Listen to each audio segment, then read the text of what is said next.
সৰুপথাৰত drugs ব্যৱসায়িক আটক উদ্ধাৰ প্ৰায় 1 কোটি টকাৰ ড্ৰাগছ সৰুপথাৰ পৌৰসভাৰ 4 নং ৱাৰ্ডৰ বাবুল আলীৰ দোকানত উদ্ধাৰ কৰা হয় ড্ৰাগছখিনি অতিৰিক্ত আৰক্ষী অধীক্ষক বিভাস দাসৰ নেতৃত্বত চলা অভিযানত জব্দ কৰা হয় ড্ৰাগছখিনি 55টা চাবোনৰ বাকচত উদ্ধাৰ হৈছে মাৰাত্মক ড্ৰাগছখিনিৰ বজাৰ মূল্য প্ৰায় 1 কোটি টকা বুলি জানিব পৰা গৈছে বাবুল আলী বাসগৃহত আৰক্ষী অভিযান চলোৱাৰ পাছতেই বাবুলৰ দোকানৰ ভিতৰত উদ্ধাৰ হ'ল ড্ৰাগছখিনি ঘটনা সন্দৰ্ভত অভিযান আৰম্ভ গোলাঘাট আৰক্ষীৰ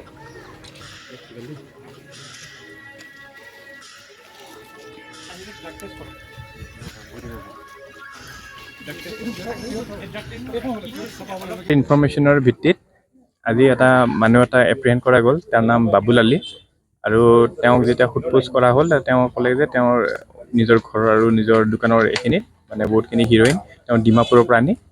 হেৰি কৰি দিছে একৰ্ডিংলি আমি ইণ্ডিপেণ্ডেণ্ট উইটনেছ লৈ চাৰ্চ কৰোঁতে তেওঁ লিড কৰি দিলে আৰু আমি এৰাউণ্ড 55 চব কেছেছ অফ হিৰ'ইন পালোঁ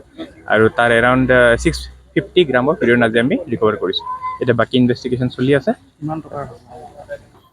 কিমান টকা এতিয়াতো হেৰি হ'ব মোৰ দেন 90 লাখ হ'ব চাগে এষ্টিমেট কৰে থেংক ইউ